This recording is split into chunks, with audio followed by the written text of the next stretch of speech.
దేశ రాజకీయ చరిత్రలో 31,000 కోట్ల రూపాయలు మొదటి పంట కాలంలో రుణమాఫీ చేయడం చారిత్రక ఘటనని వ్యవసాయ శాఖ మంత్రి తుమ్మల నాగేశ్వరరావు అన్నారు.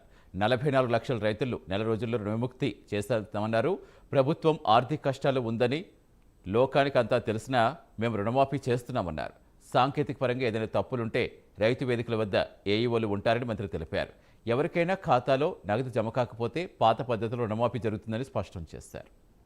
దేశ రాజకీయ చరిత్రలో ఒక రాష్ట్ర ప్రభుత్వం 31,000 కోట్లు అధికారంలోకి వచ్చిన మొదటి పంట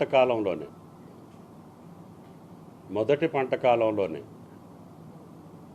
రుణమాఫీ చేస్తుంది అని, అది ఒక సాహసోపేతమైనటువంటి నిర్ణయం.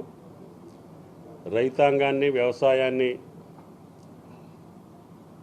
ప్రథమ బాధ్యతగా తీసుకున్నటువంటి ప్రభుత్వం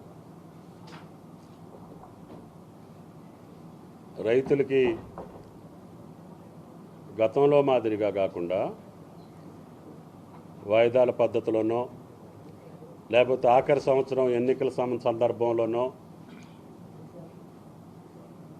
రైతులకు ఉపయోగపడనటువంటి పద్ధతుల్లో ఒకే ఒకసారి భారతదేశ వ్యాప్తంగా మన్మోహన్ సింగ్ గారు, ఆనాడు రాజశేఖర రెడ్డి గారి ప్రభుత్వ కాలంలో ఒకసారి జరిగింది. అది మొత్తం కలిసి 70,000 కోట్లు దేశం మొత్తానికి. తర్వాత జరిగేది తెలంగాణ రాష్ట్రంలో కావచ్చు, పక్క రాష్ట్రాల్లో కావచ్చు. ఇంత పెద్ద మొత్తంలో ఒకేసారి మొదటి పంట కాలంలోనే, అధికారంలోకి వచ్చినటువంటి మొదటి పంట కాలంలోనే